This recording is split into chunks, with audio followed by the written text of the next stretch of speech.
No, no, no, no, no, no, no, no, no, no, no, no, no, no, no, no, no, no, no.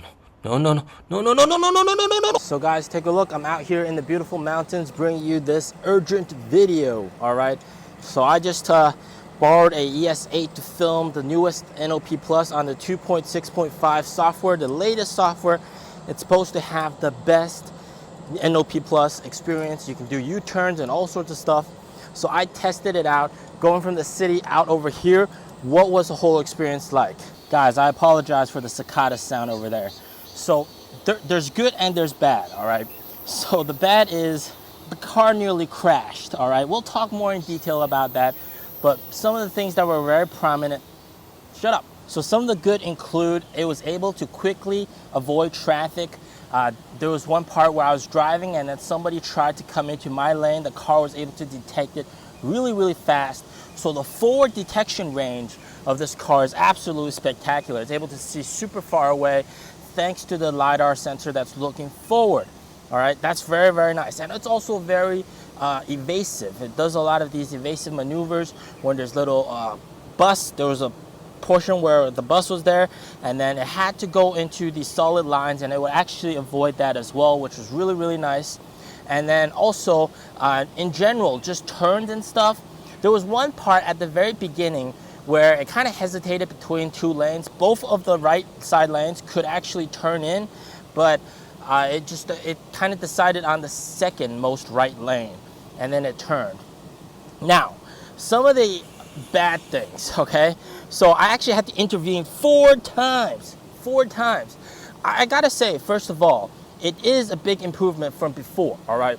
It is a big improvement from before, but it is not anywhere close to where you can just have it hands off and then just drive and then not be worried about it at all. So first of all right, this was kind of interesting. Because it likes to do evasive maneuvers, when I was driving forward and there was this motorcycle in front, it thought that motorcycle was stationary and wanted to sort of go around it. All right, you'll see this kind of happen very often. And it kind of went to the right of that motorcycle. I'm sure that motorcycle dude was like, what the hell is this guy smoking, man? Yeah, so that was kind of interesting, but we ended up, not having to intervene. That was perfectly fine. But, however, this kind of aggressive tendency kind of hurts us at the end, all right? So another one of these scenarios, there was a car in front. He was actually in front of the traffic lines. It was in front of the traffic lines. So for some reason, the car thought it was stationary, and then it wanted to evade it by going left. And then when it did go left, that was kind of like, and there was also oncoming traffic from the other side. The taxi was like coming over, and I'm sure the taxi driver was like, what the hell is this guy smoking, man? The taxi was able to get past narrowly, all right? So I didn't really have to intervene. But then when we went forward into, like just past the intersection, you could tell that it was going into the wrong lane, all right? It was going into the wrong lane, so I had to intervene and then correct it and then go into the right lane. Lane. 你在干什么呀？ That was first time I had to intervene, all right? The second time I had to intervene, it was an intersection without a traffic light. It was a T intersection. I'm supposed to do a left turn. And what happened was there was oncoming traffic from the left side coming over, and the car just couldn't detect it. And then my car was about to do a left turn and almost hit that car. All right, that car was honking like crazy. And obviously he had the right of way. So if there was a collision, it would be my fault because I was, going into his lane. But that's one of the weaknesses, I think, of this whole entire system is the fact that the side detection just isn't there. And that's why with NT 3.0 cars, you got that side LiDAR, which is going to help NIO really see like on all sides as well. So that was also one of the areas I had to intervene. I had to hit the brakes and let that car go past. And it was a very close call. I almost got into a crash. That was pretty dangerous, to be honest. All right. So we made a left turn, and then I had to intervene. And for some reason, when I activated NIO Pilot again, I had to take over and do that right turn because it was going super slow for some odd reason. And I intervened there as well. And then fast forward a little bit when we had another left turn, and this was just another sort of like a weird intersection. It turned and then it stopped right in the middle.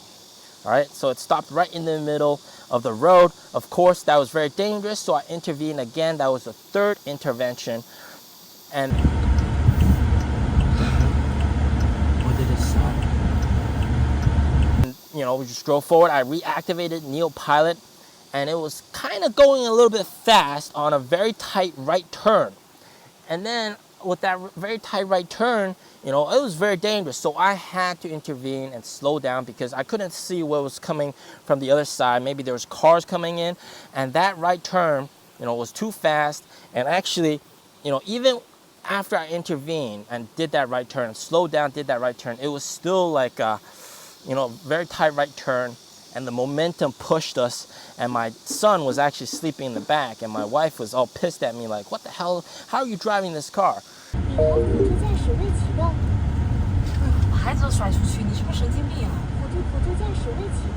So, and then I just took over. Yeah, I just took over, and I drove the car by myself, no NIO Pilot.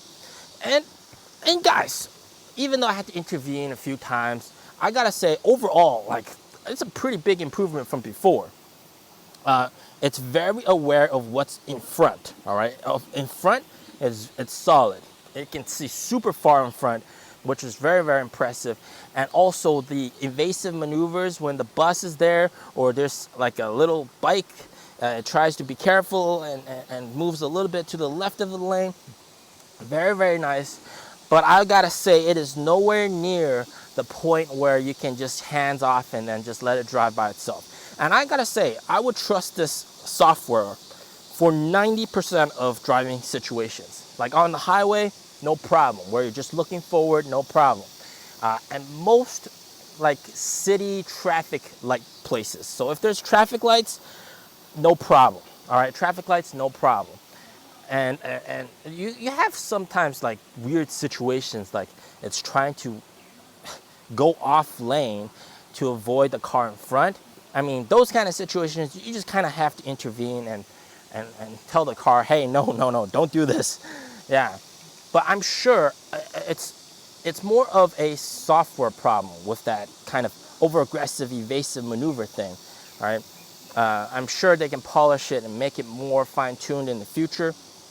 And with the side detection, that is kind of tricky, all right? That is kind of tricky. You have to really be able to see far out on the side in order to avoid those kind of side collisions, which would be kind of dangerous. And I guess that's why NT 3.0 cars have those LiDARs on the side. Now, we do know that NIO is one of the few companies that got approved for L3 testing, and I'm sure they're going to be able to achieve L3 no problem at all in future iterations with the NT 3.0 cars, etc. But for now, right now, as impressive as NOP Plus is, all right, we're still not there at the point of NAD. So when NIO launched the car ET7 back in late 2020, well, actually early 2021, it was NIO Day 2020, and they promised NAD with the Aquila system, and it's all very possible, but it's kind of looking like there still needs to be more fine-tuning to be achieved to be able to do everything. In my personal opinion, I think with NT 2.0 cars, you're not going to be able to see L3 driving simply because of the limitation of the viewing distance from the side. All right, those side collisions would be very, very dangerous. So for NT 2.0 cars, we probably won't see L3 for those cars. But for NT 3.0 cars, I am very confident that we will definitely see L3 available on those cars thanks to those side LiDARs. To answer the big question, does this make my driving experience a lot less stressful? I would say for 90% of the situations, yes, and 10% of the situations, no, because of how it's trying to evade sometimes and go into the opposite lane with incoming traffic. It's just very dangerous. And I think for most like turns and stuff, you really got to be careful. And oh, I forgot to mention, there was one right turn where they did not turn on the right turn signals.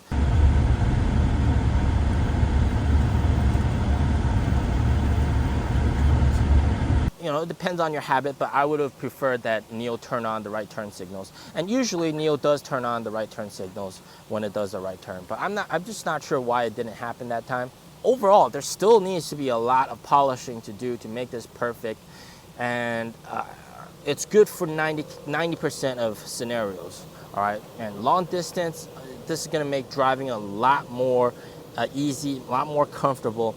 And I'm sure in the future, NIO is going to be one of the autonomous driving leaders here in China. And understand that Tesla doesn't even have that here in China. What NOP Plus can do, even though it might not be better than FSD in America, it is better than what Tesla can do here in China, because FSD is not available here in China for Tesla.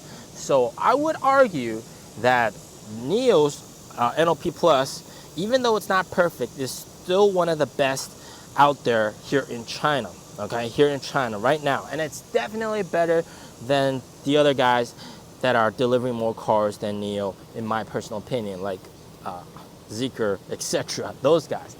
Yeah, but that's just my personal opinion. As always, stay safe, stay healthy. Peace out.